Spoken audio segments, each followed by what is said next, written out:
Obviously, Harley-Davidson is very serious about their racing and in getting out there and winning and promoting their product. They've always been serious. They've been very serious since 1914, and they've been in the racing steady all the time. And we feel it's a very important part of the sport of motorcycling, really. You have a lot of appeal to your people on the street that want to see. The same as you do in all type of racing. They're very brand conscious. They want to see racing motorcycle. They want to see their brand leading the pack.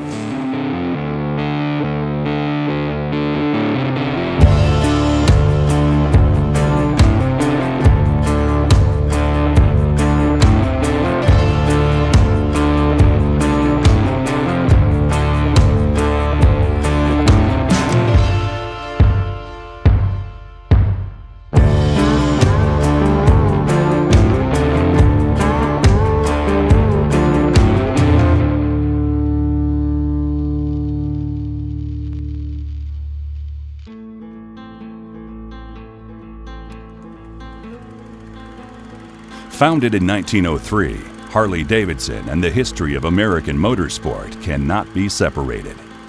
In the first decade of the 20th century, the motor company concentrated on making the most reliable, rugged, and technically advanced motorcycles for a price riders could afford. At the same time, their customers and dealers were starting a tradition that continues to this day. They were racing and winning. The first competitive events that Harley-Davidson contested were long-distance reliability trials, proving to a still skeptical world the potential of these new machines. Next came speed and an important evolution of America's love affair with velocity. Huge banked wooden motordromes, some over a mile long, were built to host motorcycle races. By 1926, 1,000cc V-twin Harley-Davidsons were reaching speeds of 120 miles per hour, with no brakes. Motordromes and their daredevil riders attracted immense crowds, but were expensive and horrifically dangerous when things went wrong and were soon abandoned. A safer option of racing flat, dirt fairground tracks became the preferred option, and one still used to this day. From day one, Harley-Davidson had a battle on their hands. First, there were the domestic manufacturers looking to win on Sunday and sell on Monday to a nation on the move. The competition arrived, all looking to knock the Milwaukee Twins off the top spot. But more often than not, Harley-Davidson's racing bikes won the coveted national championship. By the late 1960s, new racing rules affected engine size and internals, allowing the British manufacturers to increase the capacity of their more modern motors. The rule change was just what the imports needed, but Harley-Davidson racers like Mert Lawwill were still competing and winning championships with the Harley-Davidson KR750. The incredibly successful KR750 was introduced in 1952 and was dominant for 17 years. With hard work and sheer determination, Mert Lawwill fought off the improved European race bikes and won the national championship in 1969 against motorcycles that were improving constantly, while the KR750 was becoming outdated. The rules had been changed at the AMA. They went to 750 across the board, so we knew that we had to have a motorcycle to compete in that series. And the KR was a flathead. Even though it was 750, it wasn't fast enough to stay up with the overhead valve machines. Well, the KR was one of the dominant brands in flat track racing. It raced against the British Twins. The competition Congress said, okay, starting next year, we're going to be 750 across the board. Everybody's going to be 750. Going forward, Harley-Davidson knew they had to modernize to stay on top.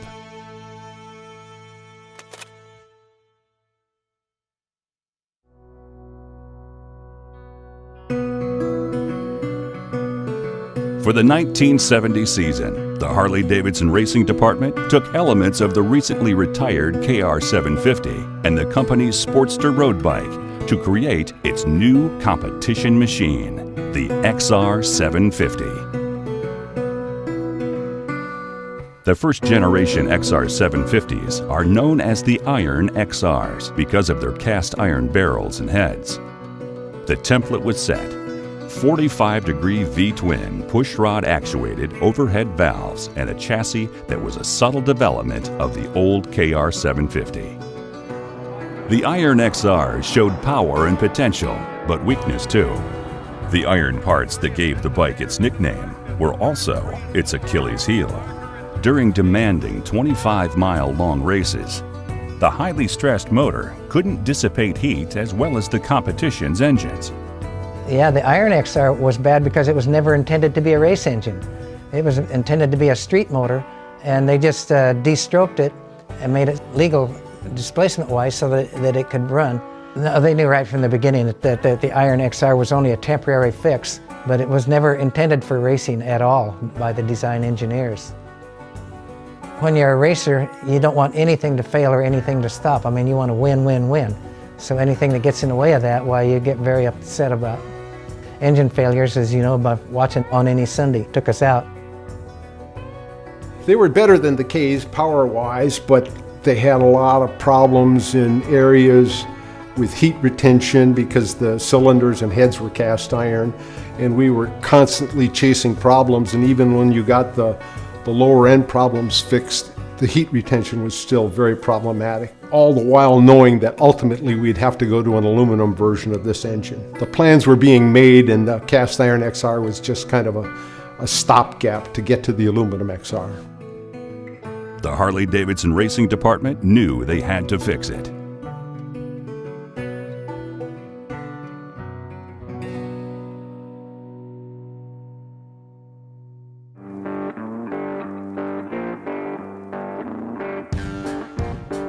By the start of the 1972 season, the new alloy XR750 was introduced, and it changed the sport forever.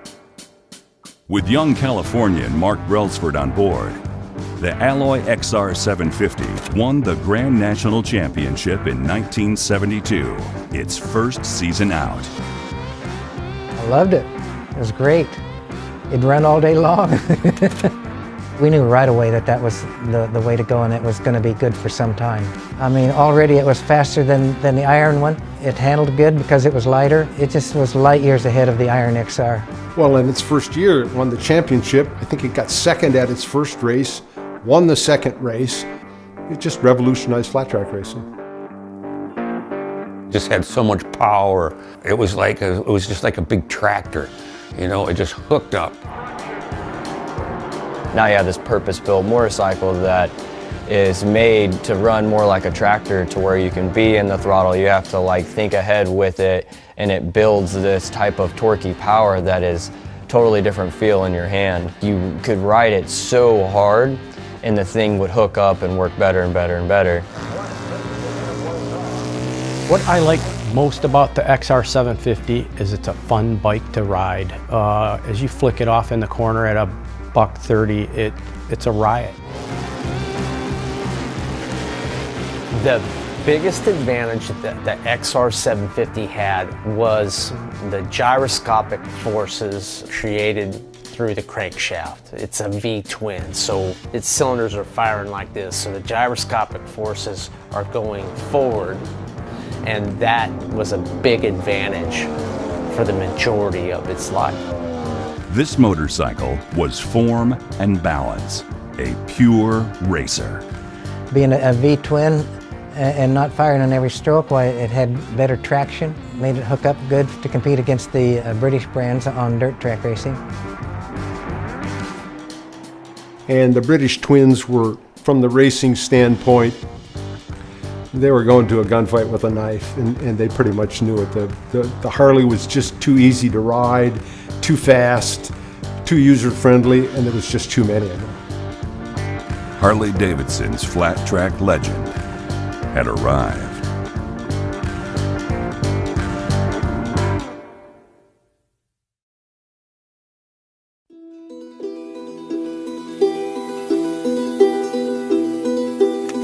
In 1973, a new threat joined the Harley-Davidsons and the still strong British bikes. Kenny Roberts won back-to-back titles with Yamaha before the XR750 fought back with Gary Scott for the 1975 championship title. The next year, Harley-Davidson brought in an 18-year-old from Flint, Michigan, Jay Springsteen.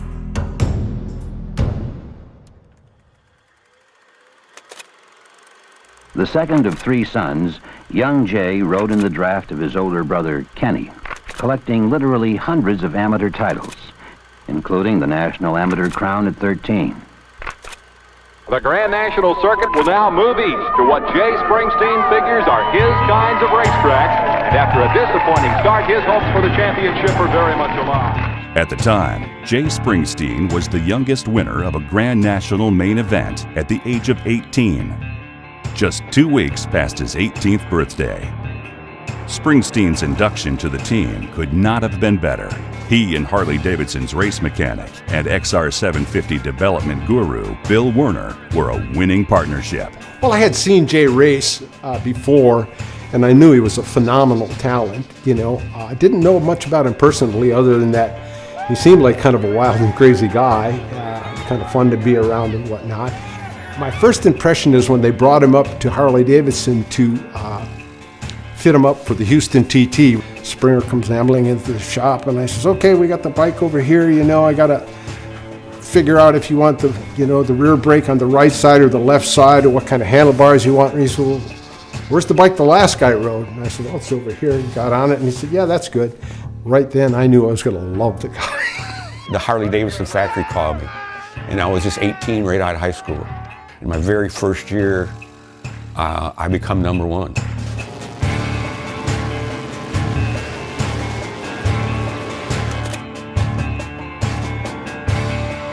When I was on my bike, I was at ease. I was comfortable on my bike. I was just a natural.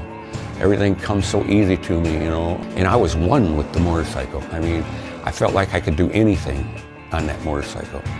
He's the type of guy, when he goes out on the racetrack, he's usually going fast as he can. Jay just seems like whatever you put him on, he just goes out there and goes his speed right from the beginning of the day. The bike's running really great. I'm confident in myself, and the racetrack is just beautiful. You don't even have to shut her off. Just wide open all the way around.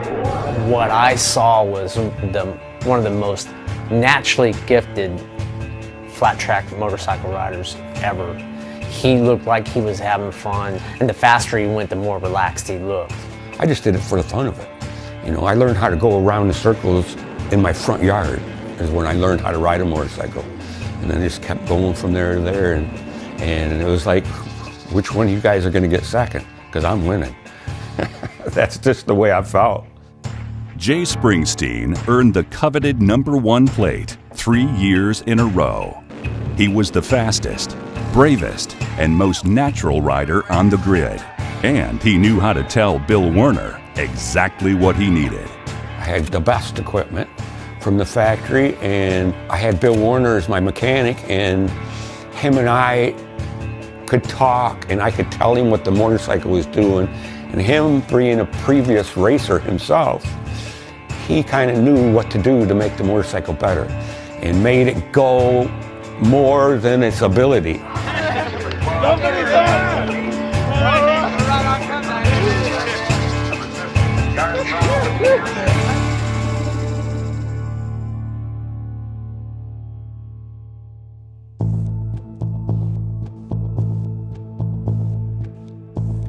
Following on the heels of Springsteen's trio of titles, 4 different riders achieved championship-winning seasons on the Harley-Davidson XR750. Steve Eklund, Mike Kidd, Ricky Graham, and 2 for Randy Goss. But another formidable factory was looking for their own flat-track glory. Honda used the XR750 as a blueprint for their own prototype race bike. Their brand new 750 looked a lot like Harley-Davidson's design. 2 exhausts exiting on the left, 2 carbs pointing straight back on the right. The Japanese bike's bore and stroke was remarkably similar as well. Then Honda added some of their Grand Prix road racing know-how and an unprecedented budget to ensure they won. They came in with the overhead cam instead of the pushrod engine like the XR was. They just made a Honda, but it was a copy of a Harley, you know, my feelings. And, you know, they took over, the Hondas kind of took over in that era for a while. And then the XR was still competitive. The only thing really special about it was that it had 2 more valves per cylinder and allowed it to run at higher RPMs in the 80s. When we were capped at about 85 or 8600, it could go to 9 or 9200.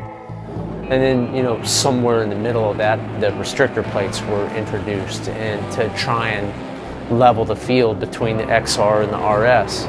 And the restrictor plates kind of leveled it back out. And I'd say it hurt horsepower on the Harleys. I think it hurt the rideability on the Honda more. And then they came in and dominated and got out of it. They come in and proved their point and left.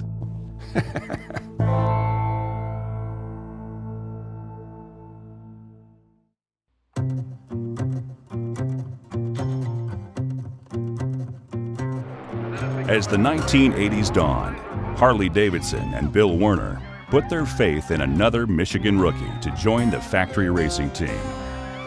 This rider was Scott Parker. Parker was the youngest rider ever to earn an expert license at the age of 17. We had a real short career as a novice and went into the juniors, ended up winning the junior national championship, and then from the junior was the expert class. I'm thinking these experts can't be that much faster, you know. But once we went to Houston Astrodome and I didn't make neither main event, put my tail between my legs and went on home, you know, it was one of them things that made me think, oh man, these guys mean business. Jay's teammate, Scott Parker, prepares for his heat.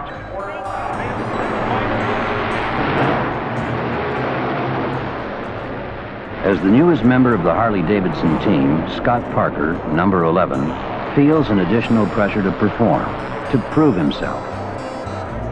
And he does.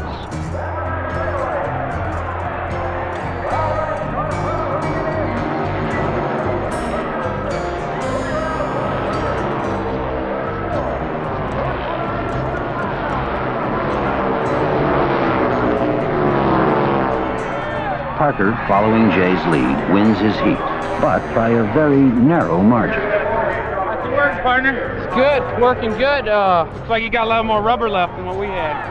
I was high-low in the car. I never shut off. I know it. The whole race. You don't have to. You go in the corner, it's just wanting to pick up on you. Parker was performing well on his XR 750 and learning as much as he could from his friend and teammate, Jay Springsteen. In 1985, Harley-Davidson riders had to hire their own mechanics. Scott Parker had only one mechanic in mind, Bill Werner. It would be a few years before Parker and Werner won their first Grand National Championship. Then the floodgates opened.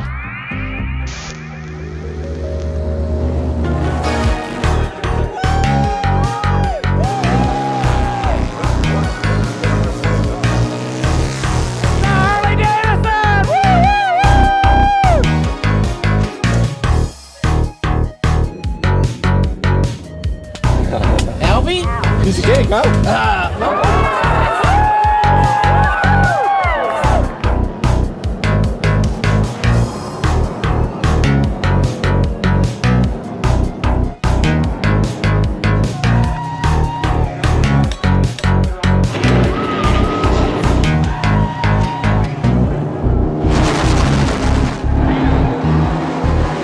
How about this guy on top of the box, Scotty Parker?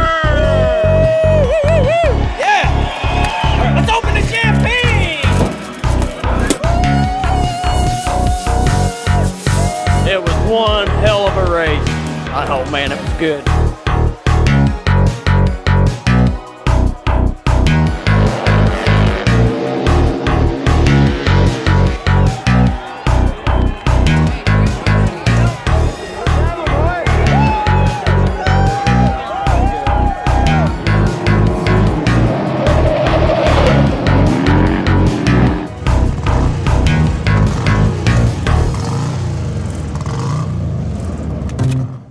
Scott Parker dominated the sport with 9 championship titles between 1988 and 1998. His record of 94 national race wins and 9 Grand National Championships still stands, cementing Scott Parker and the XR750s he rode as the greatest of all time.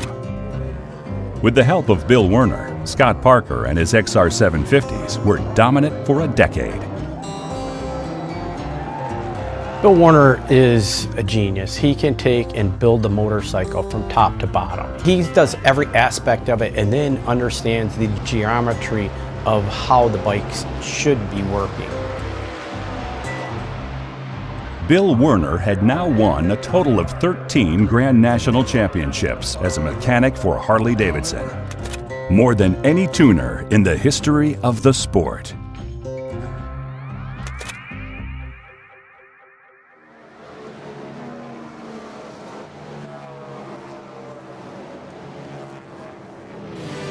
While Scott Parker was dominating the sport, a new competitor was learning from his losses and was gaining confidence. Chris Carr was the Rookie of the Year in 1985. In 1989, Chris Carr became a factory Harley-Davidson rider. Carr's close battles with Parker made for some of the greatest racing the sport had ever seen. Scott was a great racer. He always knew where to be at the right time in order to propel himself to the checkered flag. That's why he's got 94 wins. So the guy won a lot of races on the XR. That guy, the number 1 on his plate, just plain hauling ass. We got our hands full today.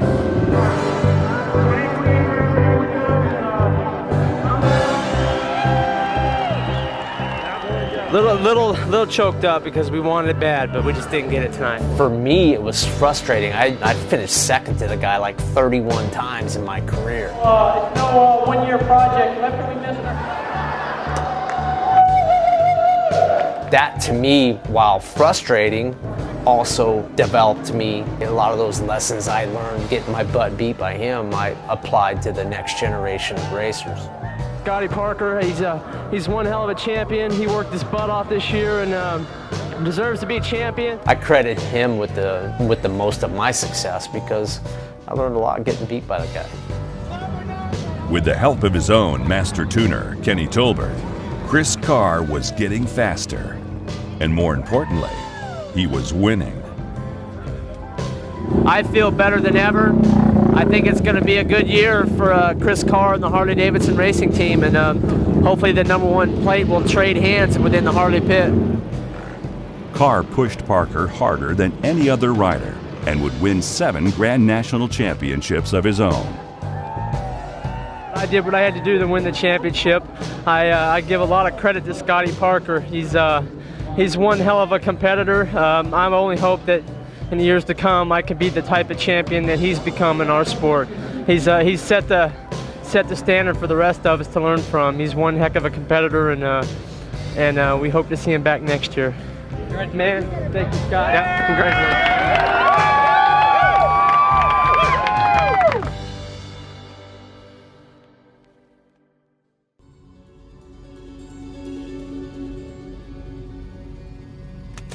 When Jay Springsteen, Scott Parker, and Chris Carr retired, they carried off 19 number 1 plates between them. But their departure didn't dent the XR750's ability to win. It just made the title race that much harder to predict. In its 4th decade at the top of the sport, the XR750 was still dominating and still winning championships. Joe Kopp, Kenny Coolbeth, Jared Mees, Jake Johnson, and Brad Baker all took turns at winning the number 1 plate. And all of them did it with the help of the Milwaukee V-Twin, an engine design that was now older than every pro who was racing it. After we were done racing, the XR was still a dominant motorcycle. As we got older, they brought the new, younger kids coming up, that were fearless, like I was.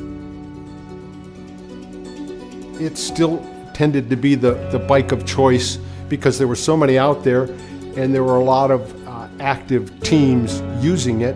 Everybody had one and everybody knew how to work on one. Its dominance as the championship winning bike went well beyond my career.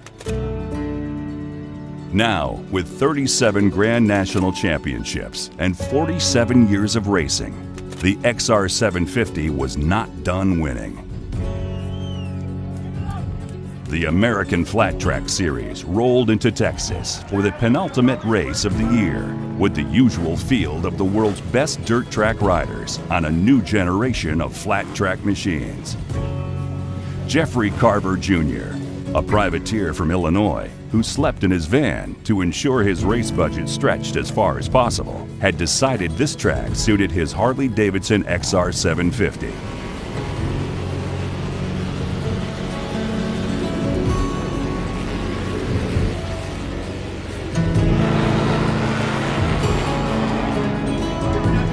We showed up with one XR in a van, and we really thought that it was the powerhouse that could take on the Indians, and that's whenever 2017 the factory Indian teams came in.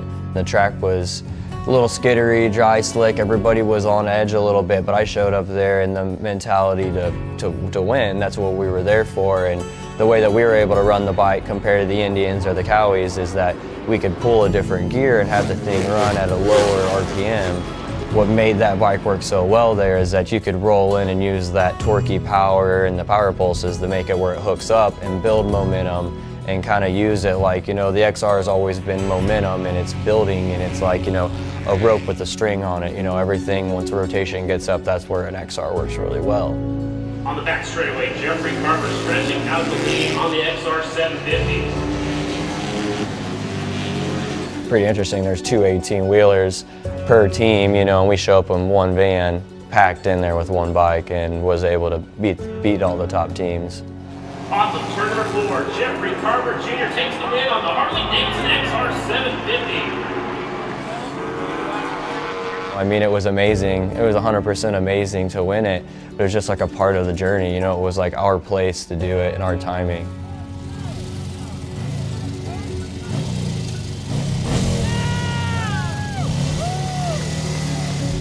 Lo and behold, at that time, another brand comes out with a bike that is essentially a modern version of the XR 750. Yet, despite that, an XR 750 still wins at the hands of Carver. You know, Jeffrey, he's kind of a throwback kid. He has a big appreciation for the, you know, the historical value in the sport of flat track. You know, he's developed into one of the top riders on the circuit, and you know, he's credited today as the last winner on an XR 750. I can think of no better ambassador for that honor than a kid like him who really appreciates what all of us did prior to him.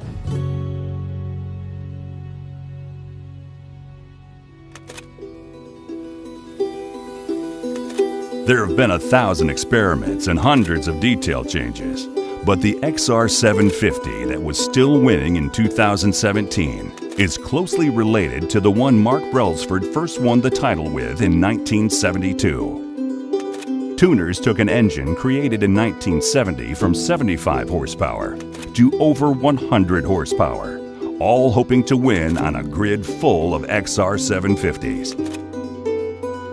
The combined knowledge of the world's most famous motorcycle manufacturer and dozens of independent tuners and teams, all desperate to win, kept the XR 750 competitive and successful for half a century. Add to that the fearless riding and unwavering commitment of generations of flat track racers, and you have what it takes to make an icon. I enjoyed so much back then riding the XR, you know. I felt so comfortable on the motorcycle. I felt like I could do anything with that motorcycle. And Harley has always had a race team, you know, for all these years. And it was the bike to have, you know. You know, if you wasn't on a Harley, you wasn't gonna win.